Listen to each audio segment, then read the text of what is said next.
Non sai quello che può succedere, non sai quello che può succedere.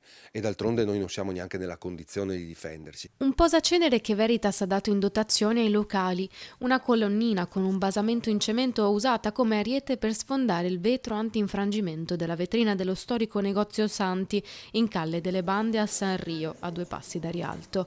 A preoccupare il proprietario la gravità del fatto, dopo quasi 60 anni di attività che si tramanda da 3 generazioni, l'assoluta sorpresa di trovarsi alle 2 di notte con il negozio derubato degli orologi esposti. Per noi sono 20.000 euro di merce circa che sono stati portati via, più il danno della vetrina antisfondamento. Spaccate che sono sempre più frequenti a Venezia, in centro storico, atti per cui Ascom Confcommercio lancia un vero e proprio allarme. I nostri associati ci telefonano continuamente che c'è questa situazione un po' grave, si è concentrato questo mesetto diciamo, con spaccate sia non solo qui ma anche a Giudecca, anche nella zona di Rialto, gelaterie o ristoranti e altri tipi di negozi. Non solo Rialto dunque, ma ad essere colpito è tutto il centro storico. La sensazione è che chi ruba nei negozi lo faccia per rivendere in fretta la merce sottratta. L'apparenza è che siano legati a un ambiente della droga o che, perché la tipologia dei furti, queste cose veramente improvvisate, fa pensare a quello. Venezia che di giorno è troppo affollata, tra gente che bivacca ad ogni angolo, cali colme di persone, mentre di notte si svuota e diventa una sorta di città fantasma,